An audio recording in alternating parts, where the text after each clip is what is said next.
الحمد لله رب العالمين والعاقبة للمتقين والجنة للمؤمنين والنار للملحدين والصلاة والسلام على سيد الأنبياء والمرسلين سيدنا ونبينا وشفيعنا أبي القاسم محمد وآله الطيبين الطاهرين المعصومين المظلومين واللعنة الدائمة الباقية على أعدائهم أجمعين من الآن إلى يوم الدين. أما بعد فقد قال الله سبحانه وتعالى في كتابه المبين وهو أصدق الصادقين وقوله الحق. بسم الله الرحمن الرحيم. يا أيها الذين آمنوا قوا أنفسكم وأهليكم نارا وقودها الناس والحجارة. صلوات بجے محمد وآل محمد.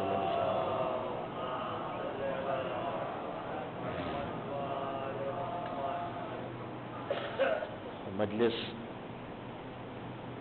کیوں ہو رہی ہے یہ بھی آپ کو معلوم ہے، اور مجلس کا موضوع کیا ہے یہ بھی آپ کے علم میں ہے. تنظیم المکاتب کے فاؤنڈر اور پورے ملک میں دین کی آواز پہنچانے والے اور یہ مہم چلانے والے اور نعرہ دینے والے کہ اس قوم کی ہر فرد کو دیندار بنا دو، یعنی مولانا سید غلام عسکری علی اللہ مقامہ کے ایصال ثواب کے لیے، ان کی ترہیم کے لیے مجلس ہے. ان کی وفات کے بعد ان کے دوستوں نے، جس میں مولانا سید کاظم نظر صاحب قبلہ اور مولانا سید علی عابد رضوی صاحب جیسے بزرگ شامل تھے، سالانہ مجلسوں کا سلسلہ شروع کیا تھا. بعد میں مرحوم اکبر بھائی تیجانی پونا والے جو عاشق تھے غلام عسکری کے، انہوں نے مولانا غلام عسکری کی وفات کے بعد ان کی باتوں کو پہنچانے کے لیے اور ان کے کاموں کو انجام دینے کے لیے انہی کے نام سے ٹرسٹ قائم کیا، مولانا سے غلام عسکری ٹرسٹ. اس کی جانب سے مجالس کا سلسلہ شروع ہوا اور پھر اسے مہاراشٹر اور گجرات کے گاؤں گاؤں تک پہنچایا گیا. یہ بھی اس لیے کہ مولانا غلام عسکری کی ایک مہم تھی، اور وہ مہم انہوں نے قرآن مجید میں اللہ کے حکم کی اطاعت کرتے ہوئے شروع کی تھی. اور وہ اللہ کا حکم وہی ہے جس کی سے جڑی ہوئی آیت میں نے ابھی آپ کے سامنے پڑھی ہے، اور اکثر ان مجالس میں اسی آیت کو گفتگو کا عنوان قرار دیا ہے آپ کے سامنے. سورہ تحریم کی آیتوں میں سے چھٹی آیت ہے، جس میں پروردگار عالم نے جو بھی کہا ہے وہ صرف اور صرف ایمان والوں سے، یعنی ان سے جو عقیدے کے لحاظ سے یہ مانتے ہیں کہ اللہ ہے اور ایک ہے، اکیلا ہے، اس کا کوئی ساتھی نہیں ہے، وہ عادل ہے. جو توحید کا عقیدہ رکھتے ہیں، عدالت کا عقیدہ رکھتے ہیں، جو نبوت کا اقرار کرتے ہیں، نہ ایک نبی کم مانتے ہیں نہ ایک نبی زیادہ. ایمان والے وہ ہیں کہ جو نبوت کے بعد اس بات کے قائل نہیں ہیں کہ اللہ نے ہدایت کا انتظام ختم کر دیا اور آخری نبی حضرت محمد مصطفیٰ صلی اللہ علیہ وآلہ وسلم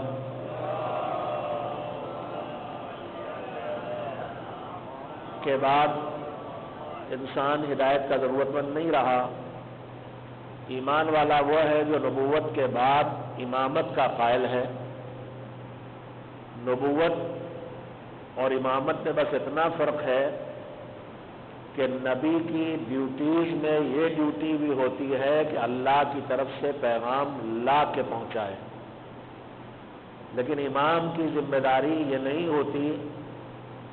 اور نبوت اس لیے ختم ہوئی کہ جب غدیر کے میدان میں پیغمبر نے غدیر کے منبر کی اونچائی پر بیٹھ کر اپنے دونوں ہاتھوں سے علی کو اتنا اٹھایا کہ خود اس کے پیچھے چھپ گئے، اور اس کے بعد آواز دی کہ جس کا میں مولا اس کے علی مولا، تو اللہ نے قرآن میں آیت نازل کی کہ آج دین پورا ہو گیا۔ تو جب دین پورا ہو گیا تو اب اللہ کی طرف سے کچھ آنے کو باقی نہیں ہے، لہذا دین کو لانے والے یعنی نبی اور رسول کی ضرورت باقی نہیں رہ گئی، مگر دین آ گیا ہے، لیکن دو کام باقی ہیں۔ دین کو دشمنوں سے بچانا بھی ہے اور جن تک دین نہیں پہنچا ہے ان تک پہنچانا بھی ہے۔ اللہ نے امامت کا سلسلہ اسی لیے شروع کیا تاکہ امام دین کو پھیلاتا بھی رہے اور دین کو بچاتا بھی رہے۔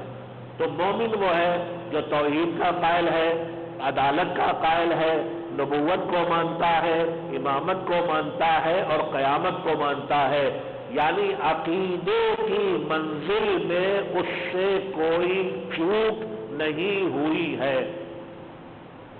اب یہی مومن جو عقیدے کی منزل میں پکا ہے، اللہ اسی مومن کو قرآن کریم میں جگہ جگہ اس سے کچھ باتیں کہتا ہے جو کسی اور انسان سے نہیں کہتا۔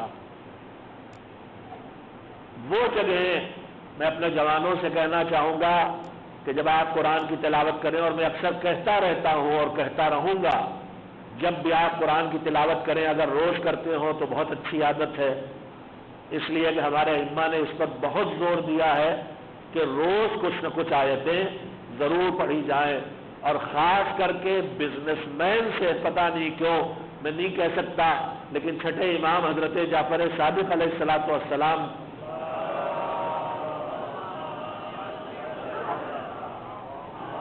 سے ایک ارشاد منتقل ہوا ہے کہ امام نے فرمایا کہ تمہارا کیا بگڑ جائے، تمہیں کیا پریشانی ہے، اگر تم کاروبار ختم کر کے جب واپس آؤ تو 10 آیتیں سونے سے پہلے پڑھ لیا کرو۔